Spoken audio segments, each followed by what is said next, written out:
వరి పంట కోసిన వెంటనే కొయ్యకాలను కాల్చవద్దని మెదక్ జిల్లా వ్యవసాయ శాఖ అధికారి దేవ్ కుమార్ రైతులకు సూచించారు.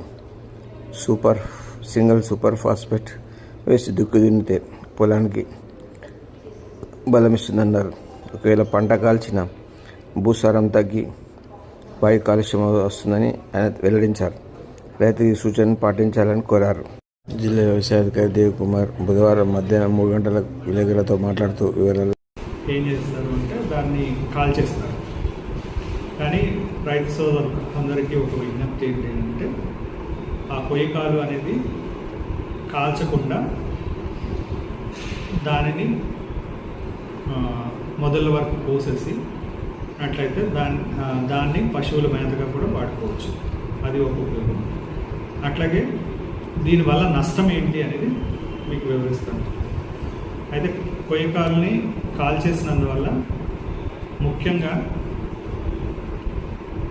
కాల్చిన పొగల వల్ల మనకి కాలుష్యం జరుగుతుంది.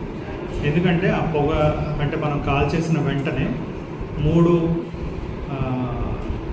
గ్యాసెస్ అవి రిలీజ్ చేస్తారు. ఒకటి carbon dioxide, carbon monoxide, methane. ఇవి మనకి హానికరం.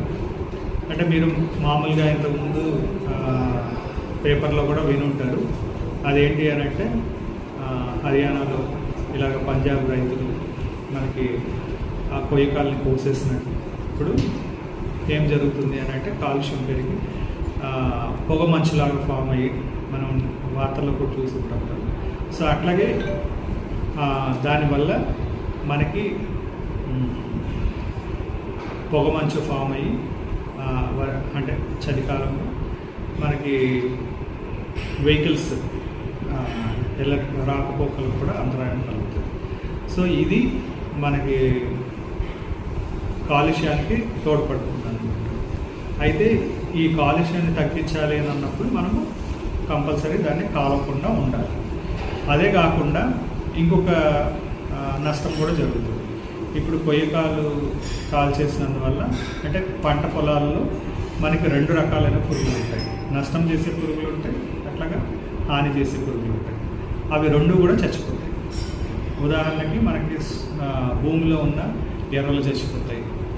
సో ఎర్రల వల్ల మనకి లాభం ఏంటి అని అంటే అది మన భూమిని గుల్ల చేసి దానికి మన పంట పొలాలు ఏదైతే పంట వేస్తామో దానికి గాలి నీరు అందుతుంది అన్నమాట. సో ఇలాంటి అవసరమైన పురుగులు కూడా ఈ కాల్చడం వల్ల నష్టం.